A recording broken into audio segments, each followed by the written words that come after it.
Bulls insider Casey Johnson recently said how execs around the league were coming up to him asking what the Chicago Bulls are going to do. We're going to talk about why that is so concerning and why the Bulls have no direction, plus dive into the mailbag. All that and more right after this. You are now tuned in to Chicago Bulls Central, your number one place for all Chicago Bulls news and content.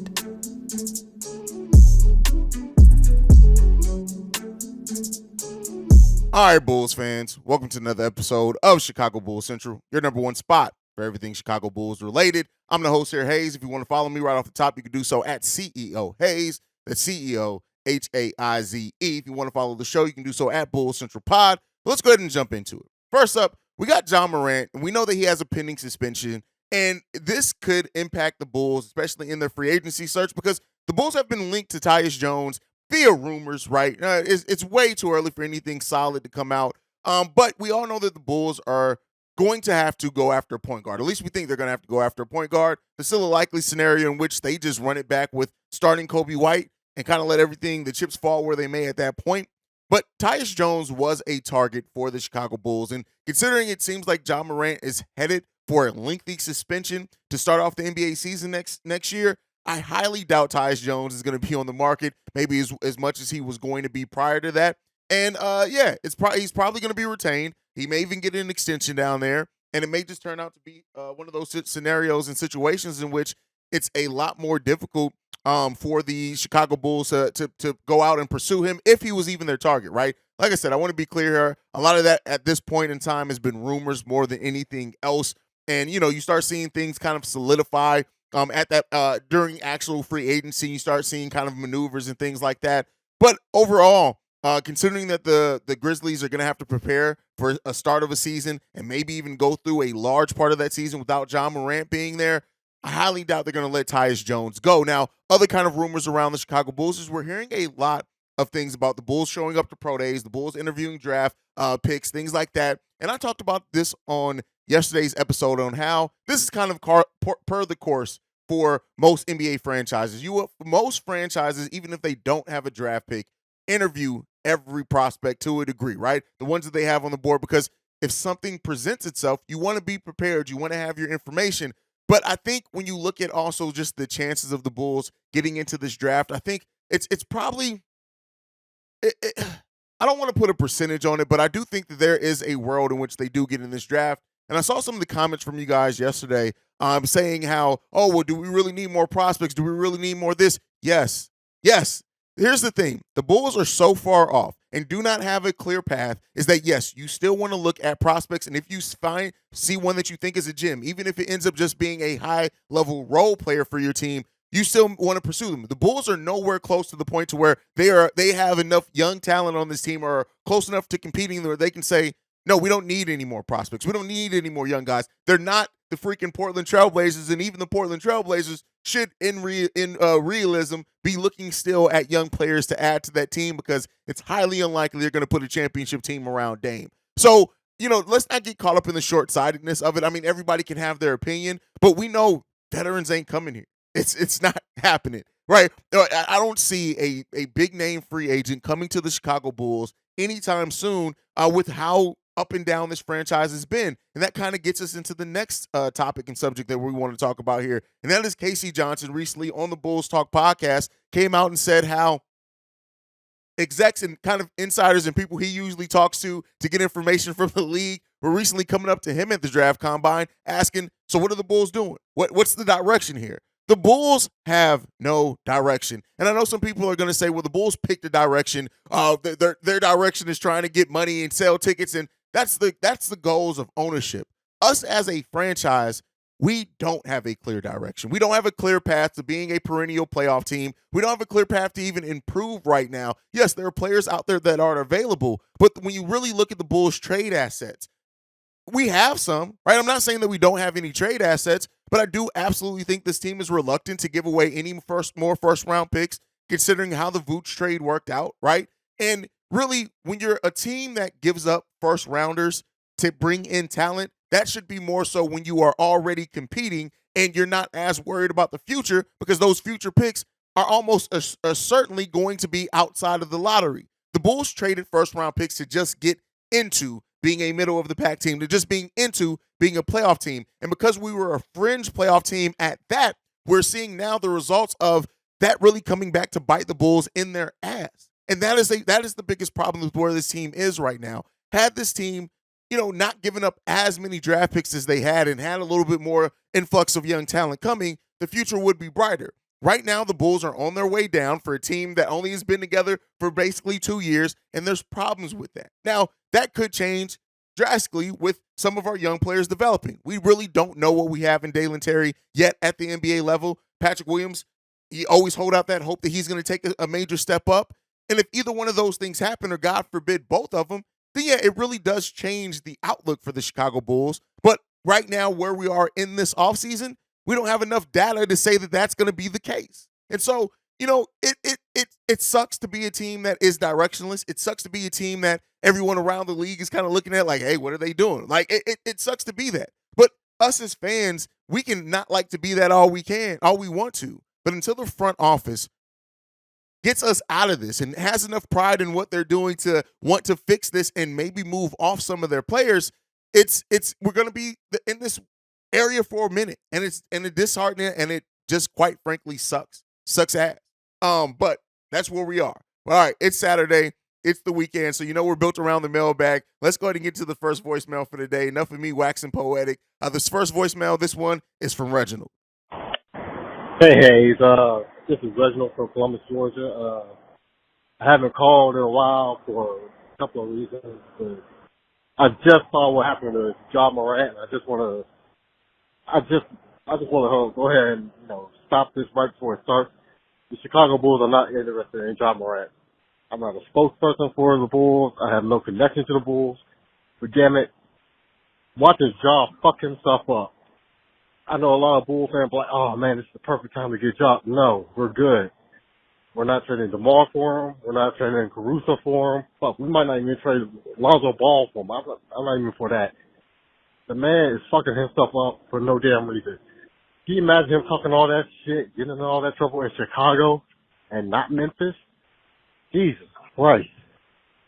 But I just want to stop that conversation before it even gets started. I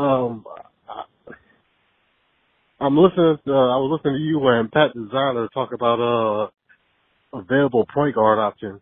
And what do you think of the starting five of Carter, Levine, DeMar, Pat P. Will, and Vooch?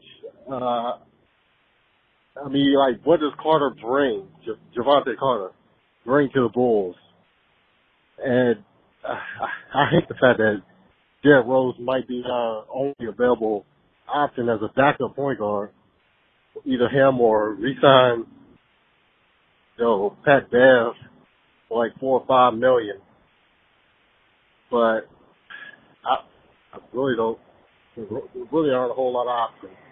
It don't involve major trades. But and if that's the case, do the Bulls sign, Danilo Gallinari? Do they re-sign Kobe White? I mean, there's not a whole lot of moves, but the moves they can make are going to make them better than a first round out in the playoffs. So I don't like your opinion on that. Thanks.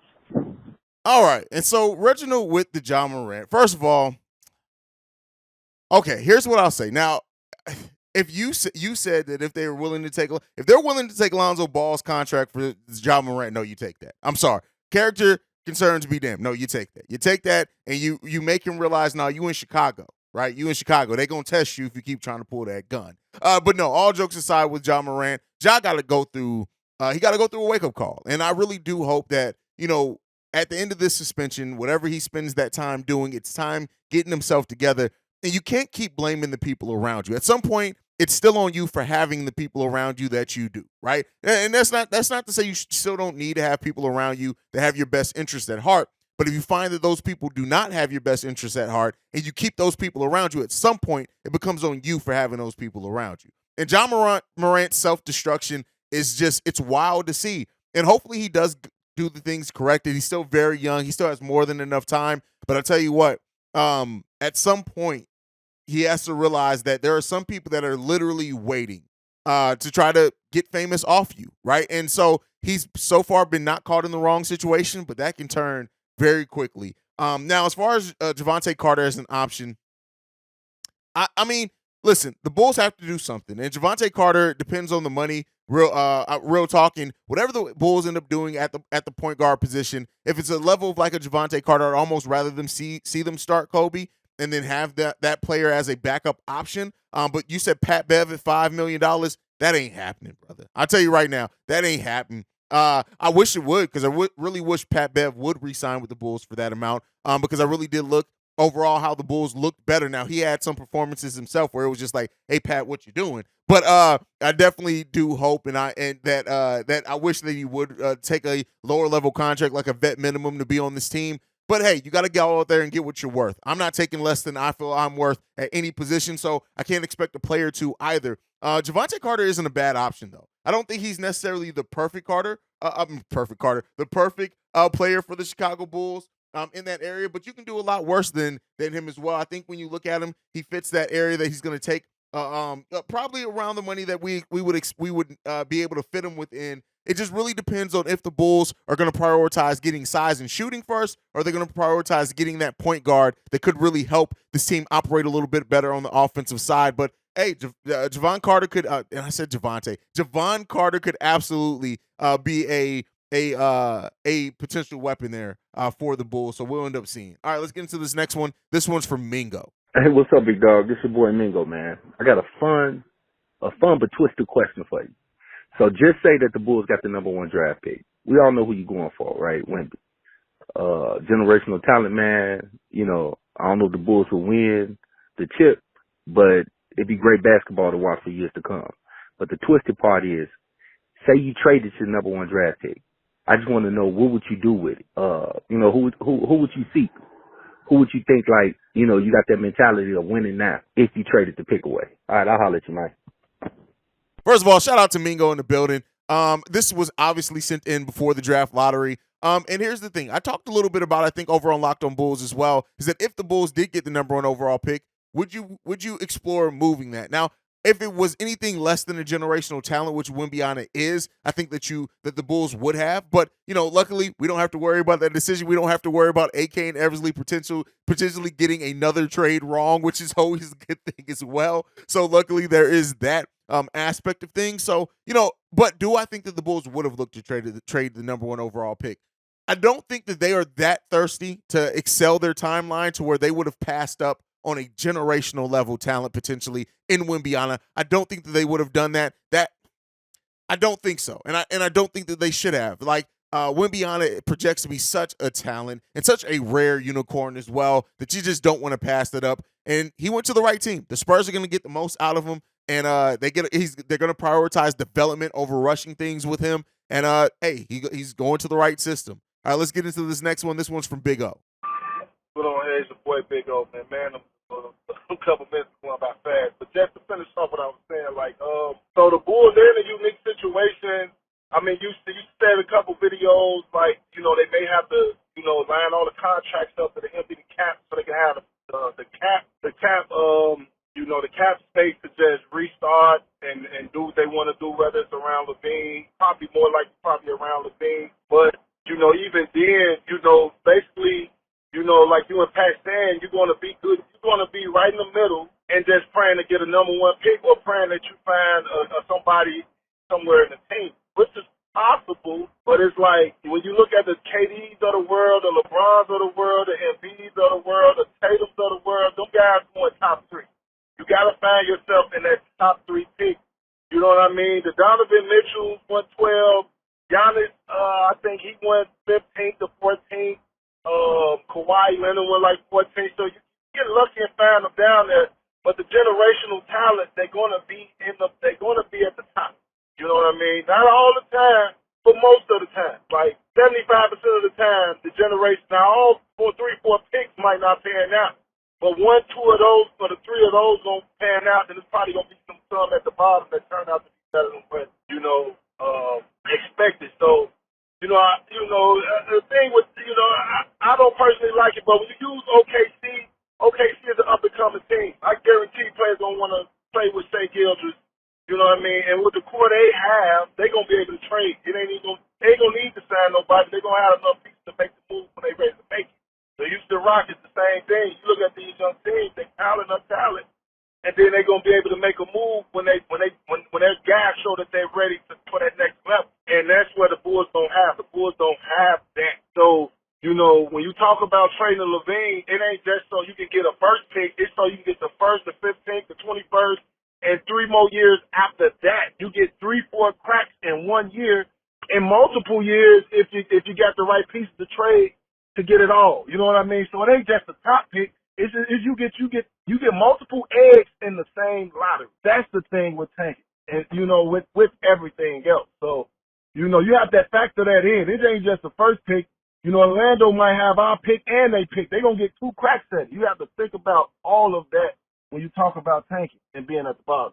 Thanks for listening to me, bro. Keep it up, bro. Keep up the good work. All right, so a lot of people share that mindset, right? But I want to point out this: you have the Miami Heat right now that are tearing everything up, and they are a team filled with a player drafted, 30th overall, I think Jimmy Butler was, and a bunch of undrafted players on top of that. That's what is fueling and tearing up the Eastern Conference right now is the Miami Heat. Here's the thing. It's not just about getting high draft picks. The Patrick Williams was a high draft pick that hasn't necessarily paid out for the Bulls yet, but we think that he can. He still has potential, so I'm not saying he's a bust or anything like some people try to do, but it's not necessarily about how high you draft. It's not even about how many bites at the apple you get per se. For some teams, it is, yes, and that can be a factor, but more importantly than any of those things, you have to be smart. That's really what it comes down to, is being smart, doing your due diligence, doing your research, making smart moves, prioritizing your draft picks to where you get the right player, right? And you make smart decisions. Sometimes being smart is more important than having a high draft pick, right? If you make the right acquisition, if you make the right player that you see that you can develop, being smart and development. Those are the key things when you look at those type of things that help teams push as far as they do. So, yeah, I get it what you're saying on trading Zach and getting the most bites at the apple because we need it. But more importantly than any of that, because if you're not smart, you can have as many goddamn draft picks as you want. If you draft stupidly for 5 years in a row like the Philadelphia 76ers did, it's not going to help you much, right? So you have to be smart. That is the biggest thing, bigger than all of this to me, is being smart in what you go out and do, being smart in how you use your draft picks, being smart in your trades, being smart in your acquisitions. Being a smart front office is more important than having a ton of draft picks,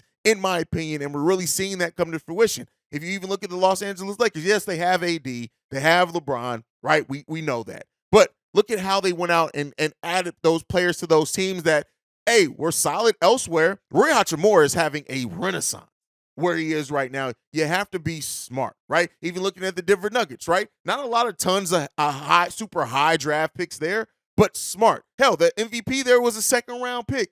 You have to be intelligent in how you draft. And I think that's more important. I think sometimes as fans, we focus on, hey, can we get a top 5 pick? Can we get a top 10 pick? Can we get this? Where it's like, listen, if you're being stupid, it don't matter how high that pick is. It's about to be stupid. So hopefully the Chicago Bulls front office starts being more smart in what they do, and we start seeing those things help build this team out going forward into the future. All right, let's get into the last voicemail from today. This one is from my auntie Goon. Hey, what's the word? It's your auntie Goon.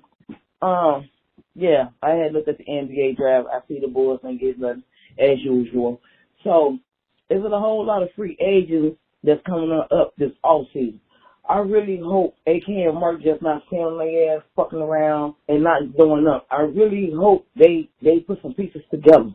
I really hope they change some bodies. Like, I just hope the Bulls do something. If they trying to run this bullshit back and win on Long's ball, we're going to be bullshit again.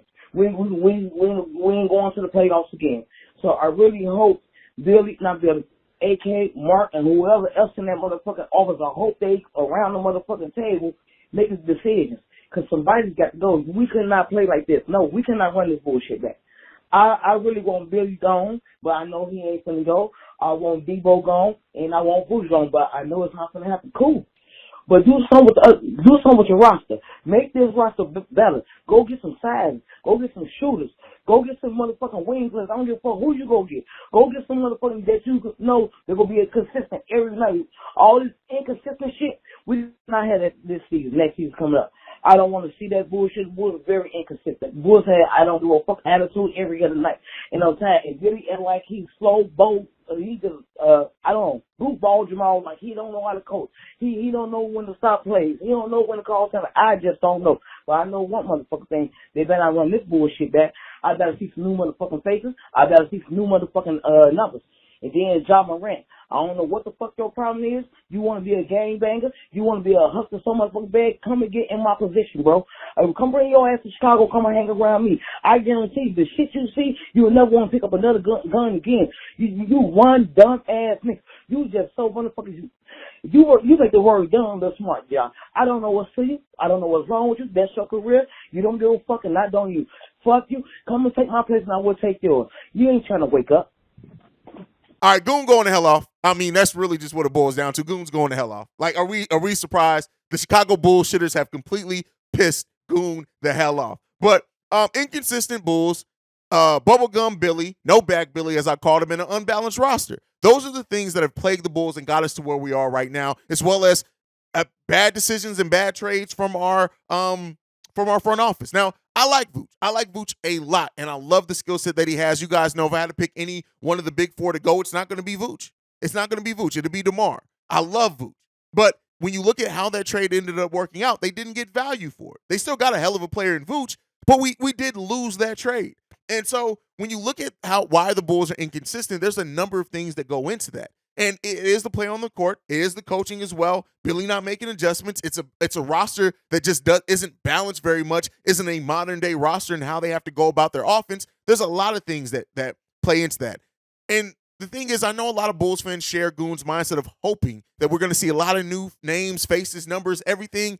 And I just don't know if that's going to be the case. I talked about it a little bit on yesterday's episode. I really, as we go forward into this, I'm really thinking the bigger play that they're doing here is going to be primarily bringing most of these players back. And yeah, you have your right to have your issue with that. Now, again, I would love to be wrong with that. Maybe AK, especially when you hear how they're circling around these draft picks, make a move that just, it changes a lot for the Bulls in a positive direction.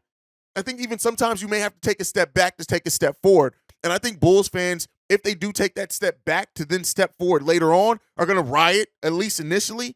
But I just hope that we have the foresight. I just hope that a plan, I hope a direction is chosen, regardless of what that direction is. Go into that direction fully, and then let's see what comes of it. But that's my time for today. Thank you so much for leaving all those voicemails. We got a ton more, but you can get more in for tomorrow's Mailbag episode as well. Make sure you guys are following the show at Bulls Central Pod. You can send us any feedback, questions, comments, concerns, bullscentralpod@gmail.com. Lastly, if you want to leave a text message and our voicemail for our Mailbag episodes, the number to do so, 773-270-2799. We are the number one spot for everything Chicago Bulls related because of you guys. And like I like to end every episode on, go Bulls. Love you guys. See you right if you can, y'all.